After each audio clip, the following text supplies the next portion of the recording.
yaraan haddaad ku guursatay oo aad welina isqabtaan gabadhii aad guursateen ama odaygii aad guursateen iyo inta sana aad qabtayba commentiga inoogu soo qor fikradeedana nala soo wadaag si aan u ogaano baaritaan hadda ka soo baxay dalka Mareykanka ayaa wuxuu sheegayaa. So the study which I have in front of me by the Institute for Family Studies says there is an optimum age to get married if you want to statistically avoid a chance of divorce, and it seems to be around ages 25 to 30-ish. In haddii aad yaraan ku guursatid uu guurkaas burburayo 70%, haddii 25 jir ka weyn aad ku guursatayna uu guurkaaga fursad u heli doono inuu waaro.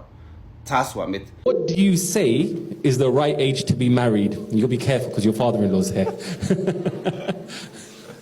What do you say is the right age to be married? Bismillah ar-Rahman ar-Rahim.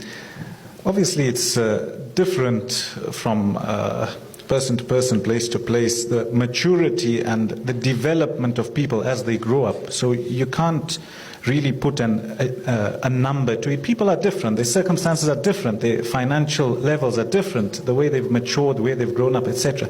So there's no real right or wrong age. Obviously, if somebody's reached the age of majority in Islam, we are encouraged to get married and not delay. As long as there's no reason to delay, person has sound intellect and they're able to, then inshallah they go forth and Allah will bless them. Obviously, midda labaad ayaa waxay tahay guurka ayaa waxaa lagu tilmaamay in ay noqotay baryahan mid ay shacabkiiba haba yaraatay aysan ka fikirin inay sameeyaan. Waayo guurkii ayaa waxaa la leeyahay wuu qaaliyoobay run ahaantiina dhalinyarada ama wadamada dalalka gaalada ama loo yaqaano reer galbeedka waxa ay guurkiiba noqotayba mid laga cararo oo. Well, as you know, wedding bells are ringing. It is wedding season. The question is, how early is too early to get married, and when is the most ideal age or ages to get married? I think it used to be that people got married way too young, and I think people are realizing now that that's not a good thing. Practicing divorce law for over 30 years, I can tell you, those who get married in their 20s, huge divorce rate, and a lot of people in their 20s coming to us in their late 20s or early 30s getting a divorce. midda kale annaga muslimiin baan nahay hadaba muslim markaad tahayna waxaa muhiim ah in aan culumadeena mar walba dabagalno dhageysano aan ayaga taladooda qaadano. What age did you get married?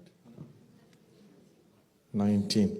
19, mashallah. So I have grandchildren. I have 10 children and 3 grandchildren, direct grandchildren, and perhaps another one very soon. balse hadda jawaabta waxaan ka rabnaa waa shacabkeena. waxaad inoo soo sheegtaan haddaad yaraan ku guursatay quruxdii iyo wanaagii iyo qaayihii ee aad kala soo kulantay ama dhibaatadii aad kala soo kulantay inaad commentiga inoogu raabtid. da'dee ugu yar oo aadna ku guursatay oo weliba aad ku aflaxday oo run ahaantii raxmad iyo naxariis badan aad ku heshay laftigeedana waan jecelnahay inaad commentiga inoogu soo qorto. halkani waa Nabil Nuur page-kiisa. maanta waa maalin kale kana duwan shalay. nagu soo biira follow gareeya